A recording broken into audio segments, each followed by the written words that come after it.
Dear student, lifeline classes Barmer YouTube channel में आप सभी प्यारे विद्यार्थियों का मोस्टली वेलकम। मानव भूगोल के मूल सिद्धांत कक्षा 12 विश्व जनसंख्या अध्याय का महत्वपूर्ण सार आप तक पहुंचाने की भरसक कोशिश की है। उसी कड़ी में स्वर्ण से नहीं वरन केवल स्त्रियां और पुरुष ही एक राष्ट्र मजबूत और महान बनता है। इन्होंने यह बताया है कि स्त्रियां और पुरुष भी मिलकर किसी भी राष्ट्र को मजबूत और महान बनाते हैं, केवल स्वर्ण ही नहीं। ऐसा राल्फ वाल्डो इमर्सन का मानना है, जो काफ़ी महत्वपूर्ण परिभाषा है। किसी देश के निवासी उसकी वास्तविक धन होते हैं। डियर स्टूडेंट, आप सभी जानते हैं किसी भी देश के निवासी अर्थात नागरिक, किसी भी देश के नागरिक ही उस देश का वास्तविक धन है। यही लोग वहाँ के वास्तविक संसाधन है। क्यों? क्योंकि देश के अन्य संसाधनों का उपयोग अगर कोई करता है तो वो करता है मानव। इसलिए किसी भी देश का सबसे मूल्यवान संसाधन अगर कोई है तो वो मानव है। क्यों? क्योंकि मानव अन्य संसाधनों का उपयोग करता है। विश्व की जनसंख्या असमान रूप से वितरित है। मैंने आपको पहले बताया, पूरी पृथ्वी पर बरसात का वितरण असमान है, पूरी पृथ्वी पर जनसंख्या का वितरण असमान है, पूरी पृथ्वी पर खनिज असमान रूप से पाए जाते हैं। अर्थात कुछ इलाके ऐसे हैं जो सघन है और कुछ इलाके ऐसे हैं जो विरल है। इसी कड़ी में एशिया महाद्वीप, जिसके बारे में आप जानते हैं, विश्व के 7 महाद्वीपों में एशिया महाद्वीप में जनसंख्या के बारे में कहें तो एक भूगोलवेता हुए हैं जॉर्ज बी क्रेसी। वो कहते हैं एशिया में बहुत अधिक स्थान ऐसे हैं जहाँ कम लोग हैं और कम स्थान ऐसे हैं जहाँ बहुत अधिक लोग रहते हैं। डियर स्टूडेंट, आपको ये बात समझ में आई होगी। ये जो भूगोलवेता है जॉर्ज बी क्रेसी, वो कहते हैं एशिया के बहुत अधिक स्थानों पर कम आबादी रहती है, जबकि भारत, चीन जैसे कई ऐसे कम स्थान जहां अधिक आबादी रहती है। मतलब दुनिया के कम क्षेत्र पर अधिक और अधिक क्षेत्र पे कम जनसंख्या निवास करती है। क्यों? क्योंकि एशिया महाद्वीप के अंदर भारत, चीन मिलाकर 6 देश ऐसे हैं जहां सर्वाधिक जनसंख्या निवास करती है। विश्व में जनसंख्या वितरण के प्रारूप देखिए। जनसंख्या वितरण शब्द का अर्थ है भूपृष्ठ, अर्थात भूमि के ऊपरी भाग पर लोग किस प्रकार वितरित है। कई ऐसे इलाके हैं जहाँ बहुत ही घनी आबादी है, सघन। कई ऐसे इलाके हैं जहाँ एकदम विरल जनसंख्या पाई जाती है। मोटे तौर पर देखा जाए तो विश्व की जनसंख्या का 90% केवल और केवल पृथ्वी के 10% स्थल भाग पर पाया जाता है। अमेरिका, इंडोनेशिया, भारत, चीन, रूस दुनिया के ऐसे मुल्क हैं जहां जनसंख्या बहुत अधिक पाई जाती है। विश्व की 90% जनसंख्या पूरी पृथ्वी के 10% स्थल भाग पर पाई जाती है। मतलब कई ऐसे इलाके हैं जहां जनसंख्या बहुत ज़्यादा है, लेकिन कई देशों की जनसंख्या बहुत ही कम है। वेरी इंपॉर्टेंट क्वेश्चन अगला, विश्व के 10 सर्वाधिक आबादी वाले देश। इस दुनिया के 10 ऐसे देशों के नाम बताऊंगा जहां विश्व की लगभग 60% जनसंख्या निवास करती है। दुनिया के 10 ऐसे देश जिनके पास दुनिया की 100 में से 60% जनसंख्या है। इसका मतलब बाकी जितने 200 से अधिक देश है उनके पास केवल 40% ही जनसंख्या है। गजब का चिंतनीय विषय है। आप देखिए ऐसे कौन से मुल्क है, वो है चीन, भारत, संयुक्त राज्य America, Indonesia, Brazil, Pakistan, Nigeria, Bangladesh, रूस और मेक्सिको ये दुनिया के 10 ऐसे राष्ट्र हैं जिनके पास विश्व की 100% में से 60% आबादी पाई जाती है। उसमें भी एक रोचक तथ्य और आ रहा है, वो क्या है? आपने कहा विश्व के 10 सर्वाधिक आबादी वाले देशों में 6 देश तो ऐसे हैं जो एशिया महाद्वीप में आते हैं। आप देखिए, चीन एशिया में, भारत एशिया में, इंडोनेशिया भी एशिया में आता है, पाकिस्तान, बांग्लादेश और रूस ये 6 ऐसे देश हैं जो विश्व के 10 सर्वाधिक जनसंख्या वाले राष्ट्र हैं और एशिया महाद्वीप में स्थित है। जनसंख्या घनत्व, अगला जो टॉपिक आया है, प्रति वर्ग किलोमीटर पर निवास करने वाले लोगों की संख्या को जनसंख्या घनत्व कहते हैं। Very important. हालांकि आप भारतीय भूगोल में इसको पढ़ चुके हैं। डियर स्टूडेंट, जनसंख्या घनत्व ज्ञात करने का सूत्र, आप कहते हो प्रति वर्ग किलोमीटर पे जो लोग निवास करते हैं उन्हें जनसंख्या घनत्व कहते हैं। जनसंख्या घनत्व किसी इलाके का ज्ञात करना है तो उस इलाके की जनसंख्या बटे क्षेत्रफल।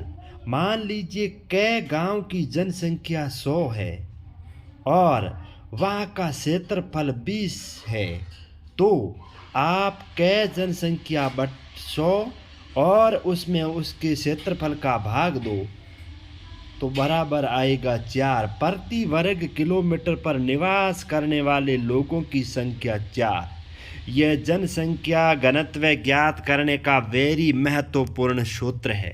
अगली कड़ी में जनसंख्या वितरण को प्रभावित करने वाले कारक, वेरी इंपॉर्टेंट है, बोर्ड के लिहाज से बड़ा क्वेश्चन आने की इसमें संभावना है। देखिए, जनसंख्या वितरण को प्रभावित करने वाले कारक में पहला कारक बताया है भौगोलिक कारक, और भौगोलिक कारक में भी पहला टॉपिक है जल की उपलब्धता।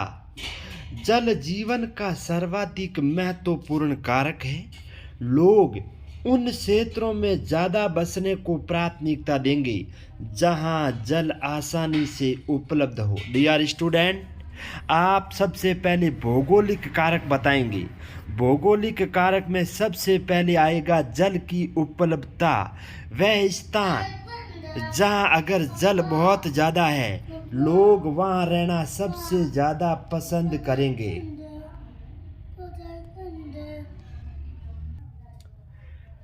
डियर स्टूडेंट, जल सर्वाधिक महत्वपूर्ण कारक है। इस पृथ्वी पर दुनिया सबसे ज़्यादा वहीं बसने का प्रयास करता है जहां जल आसानी से मिल जाए। जल का उपयोग पीने, नहाने, भोजन बनाने, पशुओं को पिलाने, फसलों को सिंचाई करने में, उद्योगों के संचालन में जल का उपयोग होता है। तो डियर स्टूडेंट, सर्वाधिक जनसंख्या जल वाले इलाके में बसने की कोशिश करेगी। इसलिए तो कहा जाता है भारत की अधिकतर सघन बसे हुए क्षेत्र नदी घाटियों के किनारे है। विश्व के अंदर दुनिया के कई ऐसे देश जिनकी आबादी सघन है वो नदियों या जल के किनारे बसे हैं। अगला टॉपिक है भू आकृति। जमीन की आकृति कैसी है? आजकल लोग वहाँ ज़्यादा रहना पसंद करते हैं। लोग समतल मैदान, मंद ढाल यानी कम ढाल वाले इलाके पे रहने को वरीयता ज़्यादा देते हैं। इसका कारण है ऐसे क्षेत्र में फसलों का उत्पादन ज़्यादा होगा, सड़क निर्माण ज़्यादा है, उद्योगों के लिए अनुकूल दशा है जिसके लिए लोग यहाँ रहना पसंद करेंगे। डियर स्टूडेंट, पर्वतीय और जो पहाड़ी इलाका है वहाँ परिवहन तंत्र का विकास नहीं होगा क्योंकि पर्वतीय और पहाड़ी इलाके परिवहन तंत्र के विकास के अवरोधक है। इन क्षेत्रों में जनसंख्या भी कम पाई जाती है। डियर स्टूडेंट, पहाड़ों और पर्वतों में मैदानों की तरह परिवहन तंत्र का जाल नहीं होता, न ही मैदानी भागों की तरह पर्वतीय और पहाड़ी इलाकों में जनसंख्या पाई जाती है। डियर स्टूडेंट, गंगा का मैदान विश्व का सर्वाधिक सघन जनसंख्या वाला मैदान है। Very important. क्यों? क्योंकि गंगा नदी 12 मास बहती है। एक वर्ष में 3 बार वहाँ के लोग खेती करते हैं, इसलिए गंगा नदी के मैदान जो बने हैं वो सर्वाधिक सघन जनसंख्या वाला क्षेत्र है। जबकि हिमालय के पर्वतीय भाग में विरल जनसंख्या पाई जाती है, कम जनसंख्या पाई जाती है, क्योंकि वो पर्वतीय पठारी भाग है जहाँ समतल इलाका नहीं है, इसलिए वहाँ विरल जनसंख्या पाई जाती है। वेरी वेरी इम्पोर्टेंट है हिमालय का पर्वतीय भाग और गंगा का मैदानी भाग। फिर है जलवायु। जनसंख्या जलवायु पे भी बहुत निर्भर है। अति उष्ण गर्म और बहुत ही ठंडे मरुस्थल में और विषम जलवायु, जहाँ की जलवायु विषम है, वहाँ मानव बसाव के लिए असुविधाजनक स्थान। बहुत ज़्यादा गर्मी वाले इलाके, बहुत ज़्यादा ठंडे मरुस्थल जहाँ की विषम और कठिन जलवायु है, अमूमन मानव वहाँ कम बसता है। याद रखने लायक है, सुविधाजनक जलवायु वाले क्षेत्र में अधिक मौसमी जनसंख्या पाई जाती है। वहाँ मौसम के अनुसार लोग आते और जाते हैं। लेकिन सबसे वेरी इम्पोर्टेंट है भूमध्य सागरीय प्रदेश। सुखद जलवायु के कारण इतिहास के आरंभिक काल में भी लोग वहाँ बचे थे। वेरी महत्वपूर्ण। भूमध्य सागरीय प्रदेश सुखद जलवायु वाला इलाका है और शुरुआत में भी लोगों ने यहाँ बसना शुरू किया था। डियर स्टूडेंट, भौगोलिक कारक में सबसे अंतिम टॉपिक है मृदाएं अर्थात मिट्टी। उपजाऊ मिट्टी, कृषि इनसे संबंधित क्रिया के लिए महत्वपूर्ण। अगर मिट्टी बहुत उपजाऊ है तो वहाँ कृषि बहुत ज़्यादा होगी। उपजाऊ दोमट मिट्टी वाले प्रदेश जहाँ लोग सबसे अधिक निवास करते, क्योंकि ये मिट्टी गहन कृषि का आधार है। अगर उपजाऊ मिट्टी होगी तो लोग वहाँ बहुत अधिक खेती करेंगे, एक वर्ष में एक को छोड़कर 3 बार। इसलिए लोग उपजाऊ मिट्टी वाले इलाके में रहना पसंद करते हैं, जैसे दोमट मिट्टी और भारत की जलोढ़ मिट्टी वाले इलाके। दूसरा कारक है आर्थिक। हमने पहला कारक पढ़ा भौगोलिक और दूसरा कारक है आर्थिक। आर्थिक कारक में भी सबसे पहले खनिज। डियर स्टूडेंट, खनिज निक्षेपण से युक्त क्षेत्र, जो इलाके खनिजों से भरपूर भरे पड़े हैं, वे इलाके उद्योगों को बुलावा देंगे। कोई न कोई आगे वहाँ फैक्ट्री लगाएगा। खनन और औद्योगिक गतिविधियाँ, अगर खनिज ज़्यादा होंगे, फैक्ट्रियाँ लगेगी, तो वहाँ रोज़गार बहुत ज़्यादा होंगे और कुशल अकुशल इन क्षेत्र में पहुँचेंगे और जनसंख्या को सघन बना देते हैं। जैसे अगर कोई इलाका है, वहाँ खनिज है या वहाँ फैक्ट्रियाँ लगी हैं, तो वहाँ पर कई ट्रेंड यानी कुशल या अर्ध कुशल मजदूर लोग वहाँ जाते हैं और उस इलाके में जनसंख्या बहुत बढ़ा देते हैं। जैसे आज का मुंबई के अंदर, मुंबई के खुद के लोग कम हैं, लेकिन रोजगार की तलाश में वहाँ बाहर के लोग बहुत ज़्यादा गए, इसलिए वहाँ सघन जनसंख्या है।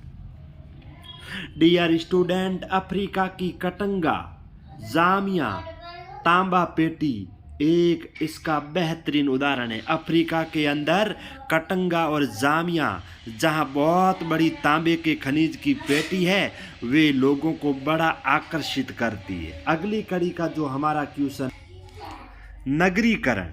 देखिए, नगर रोजगार के बेहतर अवसर है। अमूमन माना जाता है बड़े शहर या नगर, वहाँ रोजगार के बेहतरीन अवसर है। वहाँ शैक्षणिक और चिकित्सा संबंधी सुविधाएं बढ़िया है, पढ़ाई की सुविधाएं हैं, चिकित्सा की बेहतरीन सुविधाएं हैं, परिवहन के साधन हैं और संचार के बेहतरीन साधन होने के कारण लोग अमूमन नगरों की तरफ ज़्यादा जाते हैं। और अच्छी नागरिक सुविधाएं, कहते हैं नगरों में बेहतरीन नागरिक सुविधा है। नगरीय जीवन आकर्षक लोगों को नगरों की ओर खींचता है। अमूमन आज लोग गांव छोड़ के शहरों की तरफ पलायन कर रहे हैं। इसमें ग्रामीण क्षेत्र से, आज के ज़माने में ग्रामीण क्षेत्र से नगरीय क्षेत्रों में प्रवास हो रहा है। नगर आकार में बढ़ जाते हैं। विश्व के विराट नगर प्रति वर्ष बड़ी जनसंख्या प्रवासियों को निरंतर आकर्षित करती है। क्या मुंबई के अंदर इतनी जनसंख्या थी जितनी आज है? लोग गांव छोड़ के नगर की तरफ जा रहे हैं और धीरे धीरे नगरों का आकार बढ़ता जा रहा है। विश्व के अंदर ऐसे कई बड़े नगर हैं जहां प्रवासी लोग ज़्यादा से ज़्यादा जाते हैं, क्योंकि रोजगार के बेहतरीन अवसर, स्वास्थ्य सुविधाएं, शैक्षिक स्तर मजबूत। अगला जो टॉपिक है वो है औद्योगिकीकरण। औद्योगिकरण पेट या रोजगार को अवसर प्रदान करती है। जैसे आप गुजरात में जाओ, जैसे आप महाराष्ट्र में जाओ, जैसे आप भारत के दक्षिणी इलाकों में जाओ, आपको कई ऐसे इलाके मिलेंगे जहां आपको 50-50 किलोमीटर लंबे इलाके में केवल और केवल उद्योगों की पेटियां मिलेगी। अब आप बताइए वहां रोजगार बेहतरीन होंगे। जैसे गुजरात की भरूच अंकलेश्वर पेटी, वहां अथाह रोजगार के भंडार है, उद्योग है, बड़ी संख्या में लोगों को आकर्षित करते हैं। डियर स्टूडेंट, अगर उद्योग ज़्यादा होंगे तो वहाँ लोग बहुत ज़्यादा जाएंगे। इसमें केवल कारखाने के श्रमिक ही नहीं बल्कि परिवहन वाले लोग, परिचालक भी आएंगे, दुकानदार, बैंक कर्मी, डॉक्टर, अध्यापक, ये सभी सेवा उपलब्ध कराने वाले होते हैं। जापान का कोबे ओसाका शहर, ध्यान रहे, दुनिया का एक देश है जापान, वहाँ का कोबे ओसाका का प्रदेश अनेक उद्योगों की उपस्थिति के कारण सघन बसा हुआ है। इस जापान के कोबे ओसाका में अनेक उद्योग हैं जिनके कारण यह जनसंख्या बहुत ज़्यादा है। डियर स्टूडेंट, ध्यान रहे, जापान सरकार शहरों में जनसंख्या का दबाव ज़्यादा बढ़ने के कारण लोगों को प्रोत्साहित कर रही है कि अगर कोई गांव में जाकर बसता है तो जापान सरकार उसे घर बना के देगी और पैसे भी देगी। देखिए सज्जनों, क्या हाल होगा इस दुनिया का।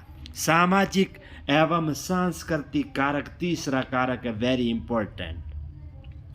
कुछ स्थान धार्मिक और सांस्कृतिक महत्व के कारण अधिक लोगों को आकर्षित करते हैं। जैसे 22 जनवरी 2024 को अयोध्या के अंदर राम मंदिर बना। यह धार्मिक और सांस्कृतिक महत्व का केंद्र है, इसलिए कितने लोग यहाँ पर आए। कई बार सरकार लोगों को विरल जनसंख्या वाले क्षेत्र, जहाँ जनसंख्या कम है, उन क्षेत्रों में बसने के लिए भीड़ भाड़ वाले स्थानों से चले जाने के लिए प्रोत्साहित करती है। सरकार कहती है प्लीज़ आप वहाँ चले जाएं जहाँ जनसंख्या कम है और आप उन स्थानों को छोड़ दें जहाँ बहुत ज़्यादा अमूमन भीड़ रहती है। लेकिन ये लोग, एक समय आएगा जब अपने आप एक स्थान को छोड़कर दूसरे स्थान पे जाएंगे। जैसे दिल्ली का स्तर देख लो, प्रदूषित शहरों में दिल्ली आता है, हवा वहाँ की बड़ी दूभर है, इसलिए लोग खुद वहाँ स्थान को छोड़ रहे हैं। जनसंख्या वृद्धि। डियर स्टूडेंट, जनसंख्या वृद्धि, जनसंख्या परिवर्तन का अभिप्राय किसी क्षेत्र में समय की किसी निश्चित अवधि के दौरान वहाँ बसे हुए लोगों की संख्या में परिवर्तन से है। कोई स्थान है और उस स्थान पर निश्चित समय के बीच में अगर जनसंख्या में परिवर्तन आया, हम उसे जनसंख्या वृद्धि कहते हैं। डियर स्टूडेंट, जनसंख्या वृद्धि दो प्रकार से होती है, एक धनात्मक और एक ऋणात्मक। अगर जनसंख्या बढ़ती है तो धनात्मक वृद्धि, अगर जनसंख्या घटती है तो ऋणात्मक वृद्धि कहते हैं। देखिए, जनसंख्या परिवर्तन किसी क्षेत्र की आर्थिक प्रगति, सामाजिक उत्थान, ऐतिहासिक और संस्कृति पृष्ठभूमि का महत्वपूर्ण सूचक है। अगर आप देखें, जनसंख्या की वृद्धि समय के दो अंतराल समय के दो अंतरालों के बीच एक क्षेत्र विशेष में, जैसे 2001 से 2011 तक किसी क्षेत्र विशेष मतलब भारत, वहाँ जनसंख्या में अगर कोई परिवर्तन आया है तो उसे जनसंख्या वृद्धि कहते हैं। जैसे मान लीजिए 2001 में भारत की जनसंख्या 121 करोड़ 2011 में बढ़कर अगर वो 135 करोड़ हो गई तो इसे जनसंख्या की वृद्धि कहते हैं। क्षेत्र विशेष का नाम भारत और दो समय अंतराल आपने देखा। जनसंख्या वृद्धि की दर यह जनसंख्या में परिवर्तन है जो अमूमन प्रतिशत में व्यक्त किया जाता है। जनसंख्या की वृद्धि दर को इसे जनसंख्या प्रतिशत में व्यक्त किया जाता है। जनसंख्या की प्राकृतिक वृद्धि किसी क्षेत्र विशेष में दो समय अंतराल में जन्म और मृत्यु के अंतर को बढ़ाने वाली जनसंख्या उस क्षेत्र की प्राकृतिक वृद्धि है और प्राकृतिक वृद्धि जन्मने वाले में से मृत्यु को माइनस करने पर प्राप्त होगी। डियर स्टूडेंट, हमारा जो अगला टॉपिक रहेगा जनसंख्या की वास्तविक वृद्धि। वाकई में जनसंख्या की वृद्धि कितनी हुई, तो वास्तविक वृद्धि निकालनी है तो वास्तविक वृद्धि बराबर जन्म लेने वाले उनमें से मरने वालों को घटाओ, फिर क्या करो, प्रवास आपके देश में कौन आए उनको जोड़ो, फिर आपके देश में से कौन गए प्रवास उनको घटाओ, तब पता लगेगा कि हमारे यहाँ की वास्तविक जनसंख्या में कितनी वृद्धि हुई। Very very important question. जनसंख्या की धनात्मक वृद्धि, पहले तो लिख दीजिए वेरी इम्पोर्टेंट। यह तब होती है जब दो समान अंतरालों के बीच जन्म दर और मृत्यु दर में अधिक हो। किसी भी स्थान में जन्म दर ज़्यादा हो और मरे कम तो जनसंख्या बढ़ेगी, या जब अन्य देशों से लोग आ जाएं, उससे प्रवास कर जाएं, तो जनसंख्या की वृद्धि धनात्मक होगी। Very very important. अगर समझ में नहीं आया हो तो दो समय अंतराल ले लो, कोई क्षेत्र विशेष ले लो, वहाँ जन्मे 500 मरे 200, और अगर मान लीजिए देशों में लोग स्थायी रूप से आ रहे हैं, बाहर से कोई 200 व्यक्ति हिंदुस्तान में आ गए तो हमारे यहाँ अप्रवास हुआ है, इसलिए हमारी जनसंख्या में धनात्मक वृद्धि हुई। जनसंख्या की ऋणात्मक वृद्धि, यदि दो समय अंतराल के बीच जनसंख्या कम हो जाए उसे जनसंख्या की ऋणात्मक वृद्धि कहते हैं। यह कब होगा, जब जन्म दर मृत्यु दर से कम हो, जन्मे कम और मरे ज़्यादा।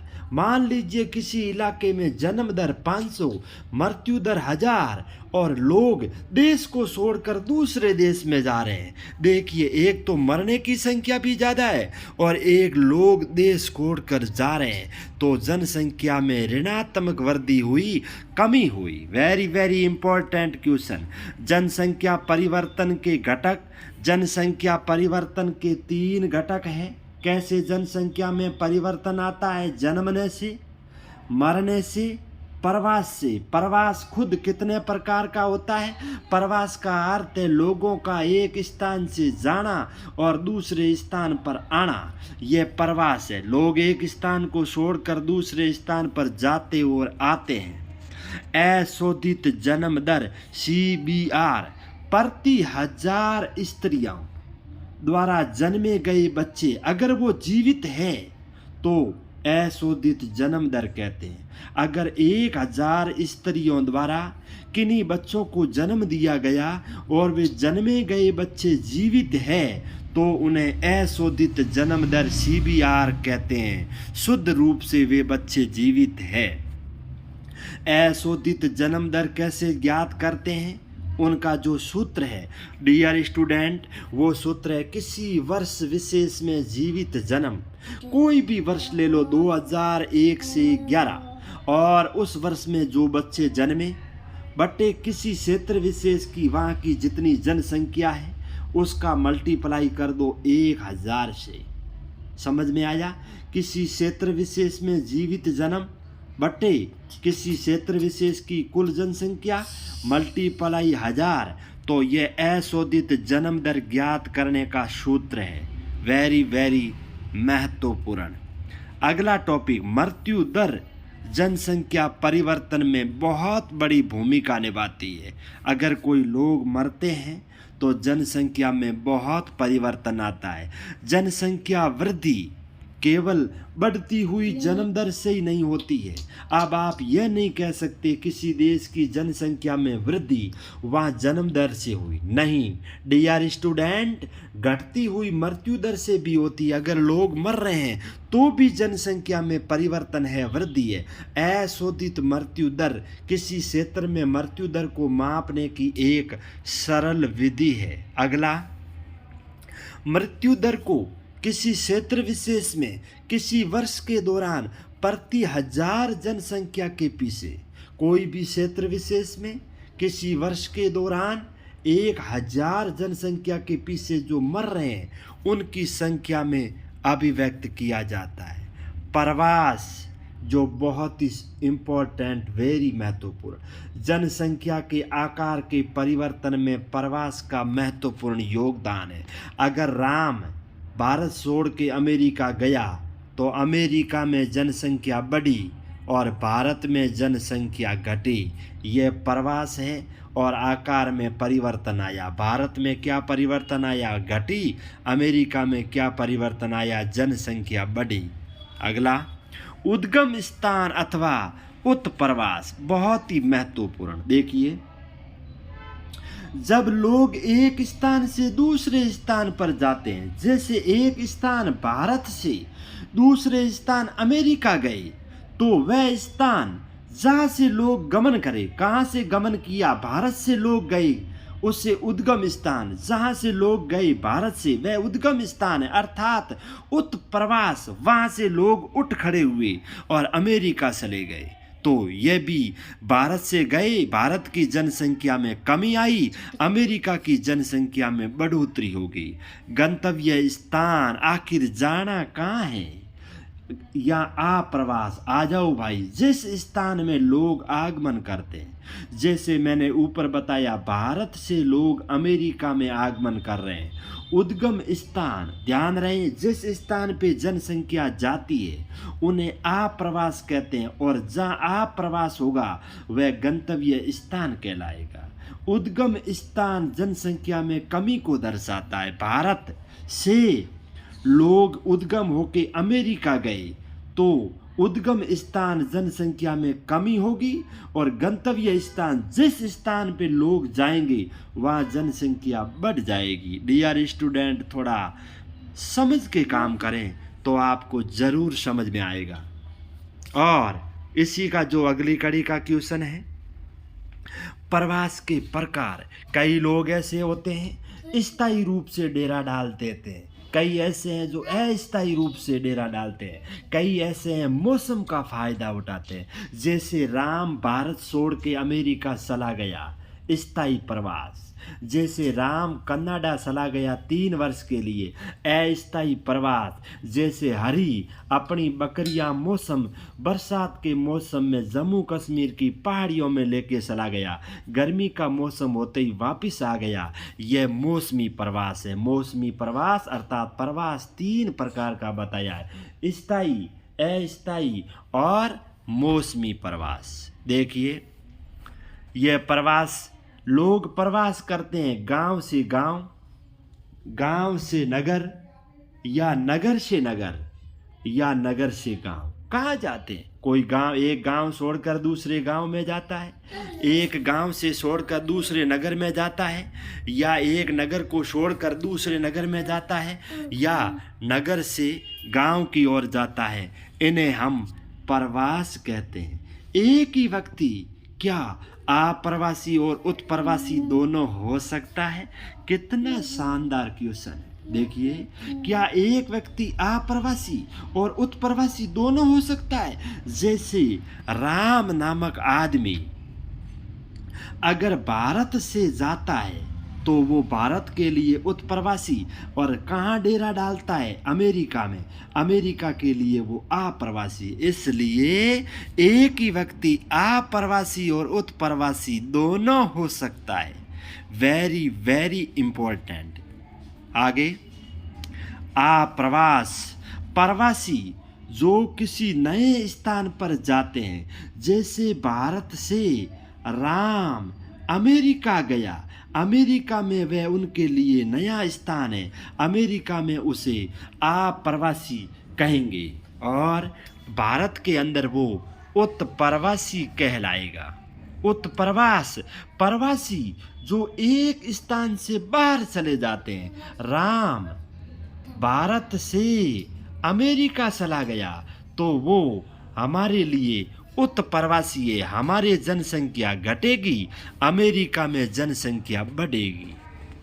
नगरों की प्रवास पारंपरिक रूप से, डियर स्टूडेंट, आप देखते हैं बड़े बड़े नगरों में प्रवास हो रहे हैं, और पुराने समय में युवा आयु और लिंग, विशेषकर पुरुष और युवा उम्र के लोग नगरों में जाते हैं। क्यों? ये कार्यशील लोग हैं, काम करने वाले मजदूर। आयु समय के अधिक पुरुष नगरों की ओर पलायन करते हैं। Very important, very important. और सबसे अधिक काम करने वाले युवा वर्ग की आबादी, और उनमें भी पुरुष, ये अमूमन नगरों की ओर ज़्यादा पलायन करते हैं। डियर स्टूडेंट, इन सबको समझना पड़ेगा, रटने की कोशिश नहीं करें। डियर स्टूडेंट, लोग बेहतर आर्थिक और सामाजिक जीवन, हर कोई चाहता है मैं पैसे कमाऊं, मैं समाज में ऊंचा हूं, मेरा सामाजिक स्टैंडर्ड ऊपर हो। इसके लिए वे लोग प्रवास करते हैं। प्रवास हमेशा बेहतरीन जगह पर किया जाता है। कोई विकसित राष्ट्र को छोड़कर छोटे देश में नहीं आना चाहता। हमेशा संभावनाओं से भरे हुए इलाके में लोग जाना चाहते हैं। आपने कभी शहरों से गांवों की ओर पलायन नहीं देखे, लेकिन गांवों से शहरों की ओर पलायन जरूर देखे और सुने होंगे। डियर स्टूडेंट, प्रवास को प्रभावित करने वाले कितने कारक हैं? 2, और अभी से कह रहा हूँ, पिछली बोर्ड पेपर में आ चुका है और अब की बार भी आएगा। प्रवास को प्रभावित करने वाले कितने कारक हैं? 2 कारक है। अब पहले तो कारक कौन से हैं? एक है प्रतिकर्ष, एक है अपकर्ष। अब ध्यान से सुनो। डियर स्टूडेंट, प्रवास क्या है? एक स्थान से दूसरे स्थान पर जाना। प्रतिकर्ष कारक वे कारक जो लोगों को आकर्षित करने में कमज़ोर है। जैसे एक गांव है जिसका नाम बताऊं, मान लीजिए हरियाणा, ठीक है। हरियाणा नामक स्थान एक शहर है या गांव है, राज्य है।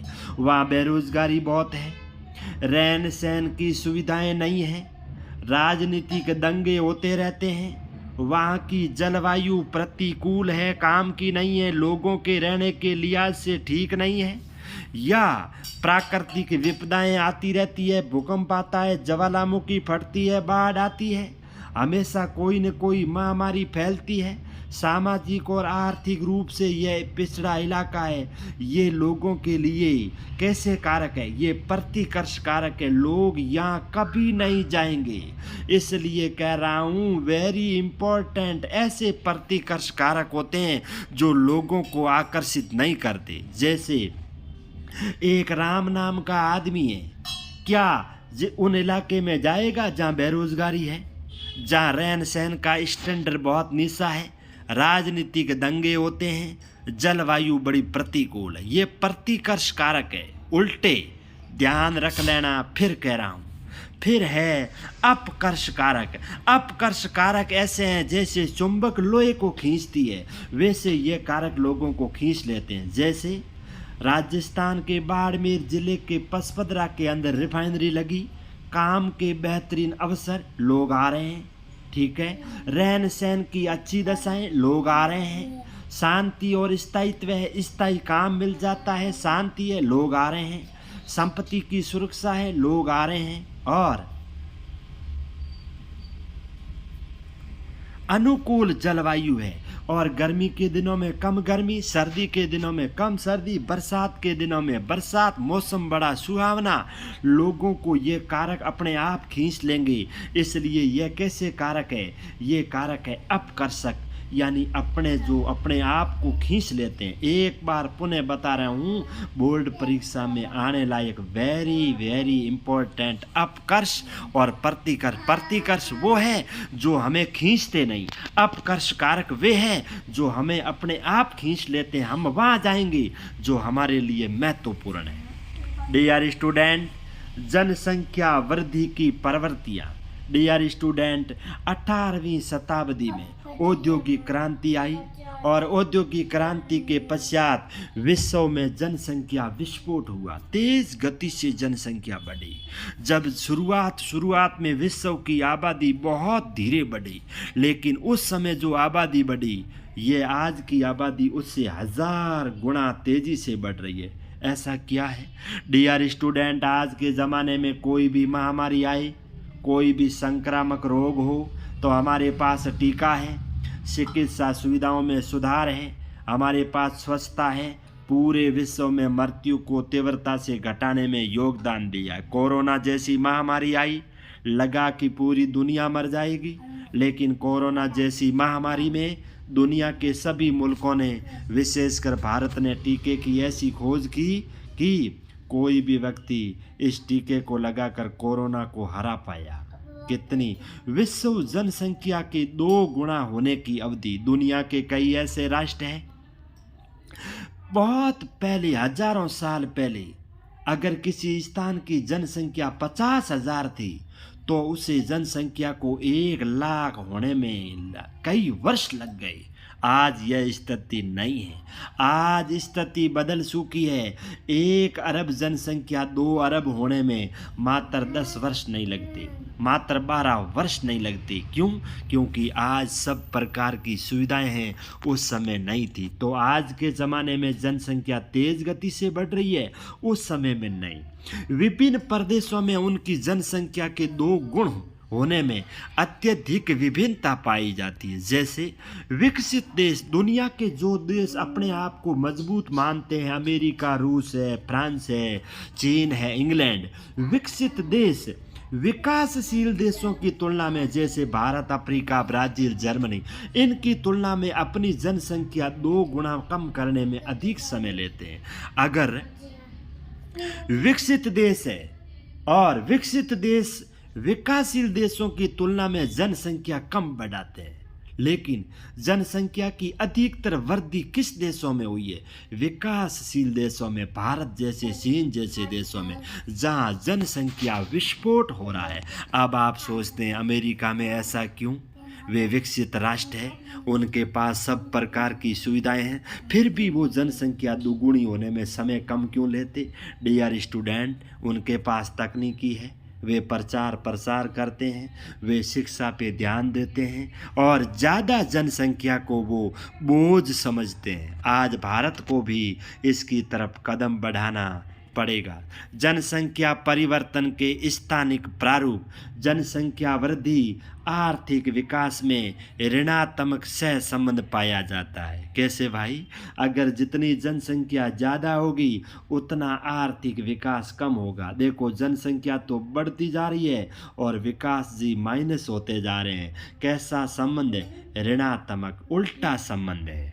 और जनसंख्या कम होती जा रही है, विकास भी कम होता जा रहा है, या विकास बढ़ता जा रहा है, तो भी उल्टा संबंध है। इसलिए जनसंख्या परिवर्तन का जो आर्थिक विकास में ऋणात्मक संबंध पाया जाता है। जनसंख्या परिवर्तन का क्या प्रभाव है? एक विकासशील अर्थव्यवस्था में जनसंख्या की अल्प वृद्धि अपेक्षित है। कोई विकासशील राष्ट्र है और उसमें अगर जनसंख्या धीरे धीरे बढ़ रही है, तो कोई गलत नहीं है। एक निश्चित स्तर के बाद, एक निश्चित समय के बाद अगर जनसंख्या की वृद्धि बहुत ज़्यादा है, तो उस राष्ट्र को समस्या का सामना करना पड़ेगा। डियर स्टूडेंट, इसमें संसाधनों का ह्रास होगा। अगर किसी राष्ट्र में जनसंख्या ज़्यादा बढ़ेगी तो वहाँ संसाधनों का ह्रास होगा। जनसंख्या का ह्रास भी बड़ा चिंता का विषय है, और वे संसाधन जो पहले जनसंख्या का पोषण करते थे अब जनसंख्या के पोषण में सक्षम नहीं रहे। एड्स HIV पूरा नाम acquired immune deficiency syndrome HIV। Dear student, विश्व की बड़ी संक्रामक बीमारी है एक्वायर्ड इम्यून डिफिशियंसी सिंड्रोम, इसका पूरा नाम है, याद कर लीजिएगा, बहुत बहुत महत्वपूर्ण। एड्स जैसी घातक महामारियाँ विशेषकर अफ्रीका, स्वतंत्र राष्ट्रों के राष्ट्रमंडल के कुछ भाग और एशिया या मृत्यु दर इतनी बड़ी है। इस मृत्यु दर को बढ़ाने के पीछे कौन सी बीमारी है? एड्स, जो HIV से फैलता है और ये एक संक्रामक रोग है। जनसंख्या वृद्धि दर भारत की वार्षिक यानी 12 महीना भारत की वार्षिक जनसंख्या की जो वृद्धि दर है 1.64%। Very important. कुछ विकसित राष्ट्र अमेरिका जैसे, रशिया जैसे अपनी जनसंख्या को दुगुना करने में बहुत लंबा समय लेते हैं। 1 अरब से 2 अरब जनसंख्या होने में दुनिया के विकसित राष्ट्र बहुत लंबा समय लेते हैं, लेकिन कई ऐसे देश हैं जो अपनी जनसंख्या को 1 अरब से 2 अरब होने में मात्र 20 वर्ष भी नहीं लगाते। और जैसे भारत की जनसंख्या बड़ी तेज गति से बढ़ रही है, क्या हम कहीं इसके उदाहरण तो नहीं हैं? जनांगीय संक्रमण, वेरी इंपॉर्टेंट टॉपिक आया है आपका। जनांगीय संक्रमण सिद्धांत का उपयोग किसी क्षेत्र की जनसंख्या का वर्णन करना हो और भविष्य की जनसंख्या का पूर्वानुमान लगाना हो तो इसका अनुमान लगाया जाता है। यह सिद्धांत हमें बताता है जैसे ही समाज ग्रामीण खेतिहर अशिक्षित अवस्था से आगे बढ़कर नगर में जा रहा है, औद्योगिक हो रहा है, साक्षर बनता है, किसी प्रदेश की जनसंख्या उच्च जन्म और उच्च मृत्यु दर से निम्न जन्म और निम्न मृत्यु दर में परिवर्तित होती है, जो परिवर्तन अवस्था में होते हैं जिन्हें सामूहिक रूप से जनांगीय चक्र के रूप में जाना जाता है। जनांगीय संक्रमण की कितनी अवस्थाएं हैं? इनकी 3 अवस्थाएं वेरी इंपॉर्टेंट। पहली अवस्था वह है जिसमें उच्च जन्म दर, प्रजननशीलता और मृत्यु दर भी उच्च है। जनसंख्या वृद्धि तो होगी लेकिन वो धीमी होगी। याद रखिएगा, जन्म की वह संक्रमण की जो दूसरी अवस्था है वो अवस्था कहती है प्रारंभ में जब प्रजननशीलता ऊंची रहेगी किंतु समय के साथ घटेगी। यह अवस्था घटी हुई मृत्यु दर के साथ आती है। ये तीनों अवस्थाएं इंपॉर्टेंट हैं।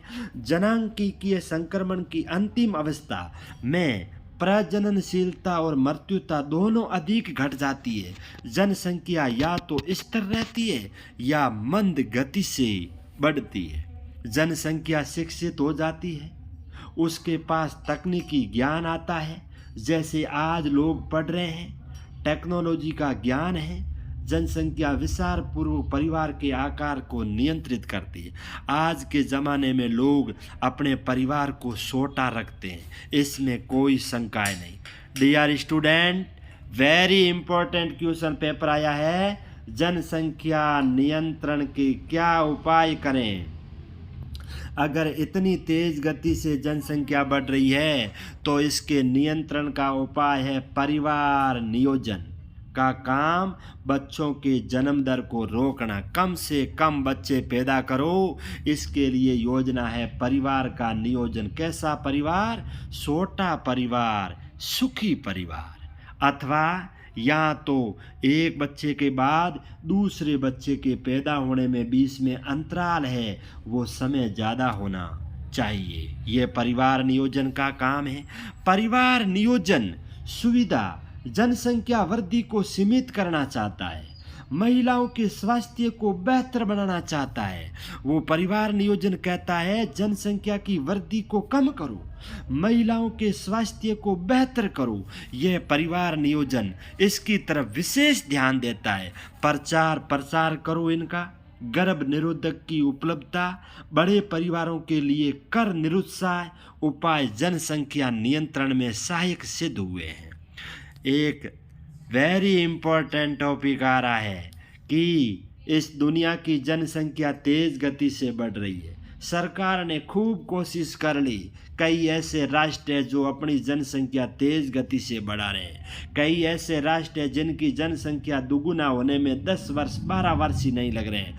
कई ऐसे राष्ट्र हैं जो विकसित है, वो देश अपनी जनसंख्या दुगुना करने में बहुत कम समय ले रहे हैं। लेकिन माल्थस कहता है, डियर स्टूडेंट, थॉमस माल्थस एक अर्थशास्त्री है। 1798 में इन्होंने कहा ये जनसंख्या ऐसे नहीं रुकेगी, तो ये जनसंख्या एक भयंकर अकाल पड़ेगा, या बड़ी बीमारी आएगी, या युद्ध बीमारी अकाल अपने आप जनसंख्या में गिरावट ला देगा।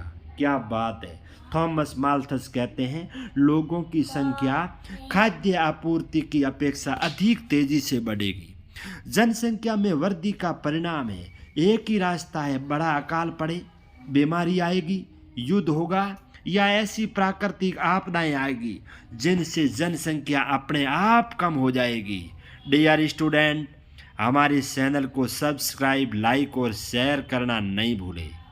आज हमने आपको मानव भूगोल के मूल सिद्धांत कक्षा 12 का जनसंख्या जो लेसन है उसका पूरा महत्वपूर्ण सार पढ़ाने की कोशिश की, और इससे बेहतरीन मेरे को इस बुक में कुछ भी नहीं लगा। आप इस वीडियो को पूरा ढंग से देखें और सुनें। आपके लिए बोर्ड परीक्षा में इससे महत्वपूर्ण कोई सार हो नहीं सकता। डियर स्टूडेंट, आपकी परीक्षाएं बिल्कुल नज़दीक है। आप शांत मन से भय मुक्त वातावरण में चिंतन करके पढ़ाई करें। इसी आशा और अपेक्षा के साथ जय हिंद, जय भारत।